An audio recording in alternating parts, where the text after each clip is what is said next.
Ya, Ana, dan pemirsa, indeks harga saham gabungan ditutup terkoreksi 0,7% hari ini di level 7.225,61 dan ada sejumlah sentimen yang mempengaruhi laju IHSG dan menjadi perhatian investor pada perdagangan akhir pekan ini. Di antaranya, Bank Sentral Amerika Serikat The Fed semakin belak-belakan untuk secara agresif membendung inflasi. Prospek tersebut semakin jelas setelah Ketua The Fed, Jerome Powell, dalam pidatonya di Forum Dana Moneter Internasional mengisyaratkan bahwa kenaikan suku bunga lebih besar mungkin akan terjadi bulan depan. Pernyataan pejabat The Fed seakan meruntuhkan ekspektasi investor di tengah momentum awal yang diterima pasar dari musim laporan pendapatan perusahaan yang positif. Saham berbasis pertumbuhan termasuk Alphabet, induk usaha Google dan Amazon turun karena investor khawatir tentang bagaimana kondisi suku bunga yang lebih tinggi. Sebelumnya IMF, Bank Dunia dan sejumlah lembaga ekonomi lain menurunkan proyeksi pertumbuhan ekonomi global. IMF sendiri memperkirakan ekonomi dunia hanya mampu tumbuh 3,6% di tahun 2022, lebih rendah dari yang sebelumnya diramalkan 3,8%. Dan untuk 2023 akan menjadi lebih buruk karena ekonomi diperkirakan hanya tumbuh 0,2 hingga 0,8%. Kita simak bersama di sini bursa Wall Street, pemirsa.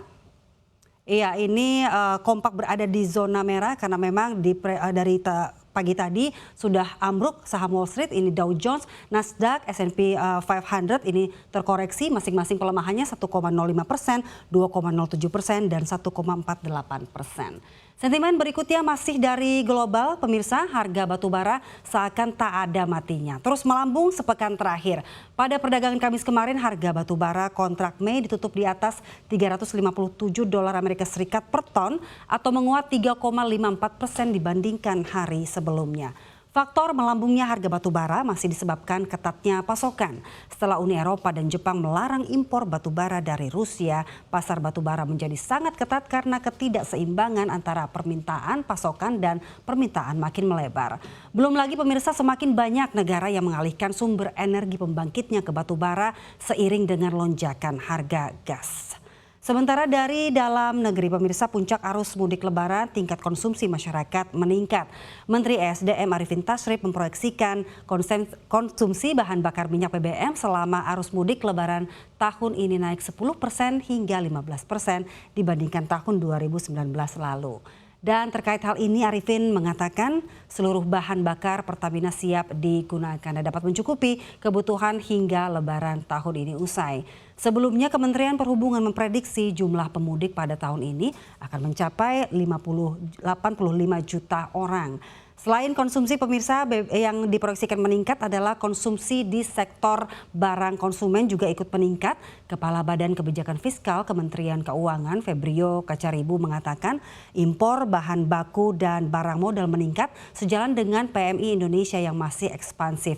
Febio menambahkan peningkatan impor barang konsumsi mengindikasikan pulihnya daya beli masyarakat, sementara peningkatan impor bahan baku dan barang modal mengindikasikan semakin pulihnya aktivitas industri. Tercatat impor pada Maret 2022 mencapai 21,97 miliar rupiah, naik sebesar 30,85% secara tahunan dan lebih tinggi dibandingkan Februari 2022. Selain itu, investor sedang menanti rilis dari data Bank Indonesia terkait data uang beredar M2 untuk periode Maret 2022. Kita simak bersama di sini sejumlah emiten konsumsi. Ini ada Ultra Jaya Milk Industry yang memimpin penguatan di 2,66%, diikuti Astra Agro Lestari yang menguat 1,73%. Sementara yang melemah ini ada Garuda Food Putra Putri Jaya yang memimpin pelemahan 1,75%, diikuti dengan Indofood CBP Sukses yang melemah 1,68%. Dan pemirsa, demikianlah sejumlah sentimen yang mempengaruhi laju IHSG hari ini. Kita kembali ke Ana.